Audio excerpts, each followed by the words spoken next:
যখন আমার হাজারের উপর মানুষকে এভাবে হত্যা করা হয়েছে, এখনো আমাদের মায়েরা বাবারা তাদের সন্তানের লাশ কোথায় দাফন করা হয়েছে, কোথায় আছে এটা খুঁজে বেড়াচ্ছে। এবং সে সময় পরিপ্রেক্ষিতটা এমন ছিল যে আমরা রায়ের বাজারের সেই কবরস্থানে গিয়েছি যেখানে শতাধিক লাশ বেওয়ারিশভাবে দাফন করা হয়েছে, অথচ তাদের প্রত্যেকেরই ওয়ারিশ রয়েছে। আমাদের সামনে দুইজন মা, শহীদের মা, অঝরে কান্না করছেন। আমরা আমাদের জায়গা থেকে ব্যক্তিগতভাবে আমাদের যদি ওইটুকু অনুভূতি, সহমর্মিতা থাকে, তাহলে যে কেউ বিবেকবান একজন মানুষ এটুকু দাবি করবে যে যেই খুনির নির্দেশে এই এত বড় একটি হত্যাকাণ্ড হলো 1971-এর পরে বাংলাদেশের ইতিহাসে, অন্তত ওই খুনির বিচারটা আমরা এই বাংলাদেশে দেখতে চাই।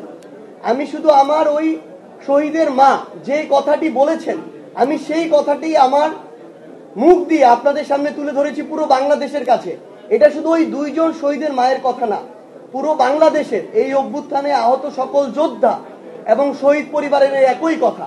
এবং এটি আসলে আমরা জানি না যে আমাদের যে রাজনৈতিক দলগুলো রয়েছে, নির্বাচন কেন্দ্রিক একটা শব্দ আসলে কেন তারা শুধু নির্বাচন পিছানোর ভয়টা করে, কেন শুধুমাত্র আমাদের মাথায় একটা নির্বাচন হবে, আমরা দ্রুততম সময়ের মধ্যে ক্ষমতায় যাব, এই চিন্তাটা কেন কাজ করে। বরং আমি মনে করি যে আমাদের প্রত্যেক রাজনৈতিক দল যারা রয়েছে তাদেরও অন্তর্বর্তীকালীন সরকার এবং সংশ্লিষ্ট যে মন্ত্রণালয়, আইন ও বিচার বিভাগ সম্পর্কিত মন্ত্রণালয়, স্বরাষ্ট্র মন্ত্রণালয়কে এই বিষয়ে প্রত্যক্ষ পরোক্ষভাবে একটা চাপ দেওয়া উচিত যে আমরা তো আমাদের এই শহীদ পরিবার, আহত যোদ্ধা এবং আন্দোলনকারীদের কাছে যেতে হবে, নির্বাচনের পূর্বেও তো যেতে হবে।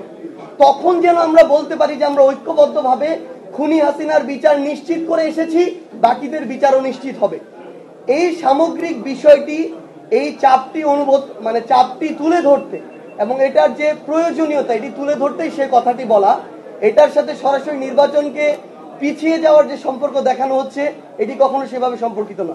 দেখুন, আমরা আমাদের জায়গা থেকে আমি আমার বক্তব্য এবং সেদিনও বলেছি যে সেখানে কিন্তু স্পেসিফিক পুরো ছাত্র দল একটা দল হিসেবে এটা করেছে, এটা কিন্তু আমি কোথাও বলিনি।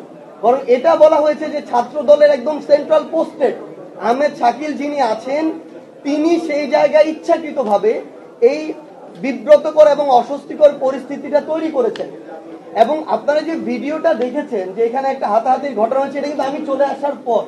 তাহলে তাদের এরকম একটা ইল ইন্টেনশন ছিল বিধায় তারা সেখানে, তারা যে হাতাহাতি করেছে ওইখানে সবাই কিন্তু 4টা প্রাইভেট ইউনিভার্সিটির স্টুডেন্টরা ছিল।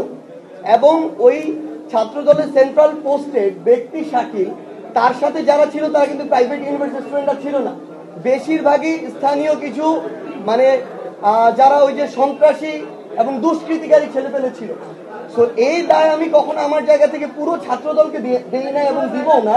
কিন্তু তিনি যেহেতু ছাত্র দলের পোস্টেড এবং তিনি এই ছাত্রদল নামক যে বাংলাদেশে যে প্রতিষ্ঠানটি রয়েছে, সংগঠনটি রয়েছে, এটিকে প্রশ্নবিদ্ধ করেছেন তার কাজের মধ্য দিয়ে, তো ছাত্র দলের অবশ্যই তার বিরুদ্ধে এই সাংগঠনিক ব্যবস্থাটি নেওয়া উচিত।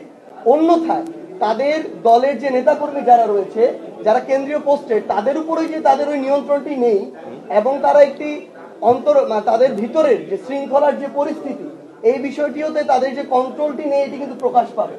সেই জায়গায় আমার জায়গা থেকে এটি স্পষ্ট অবস্থান থাকবে, এই দায় কখনো পুরো বাংলাদেশ ছাত্র দলের উপর নয়, বরং ব্যক্তি শাকিল যিনি ছাত্র দলের পোস্টেড তার উপরে।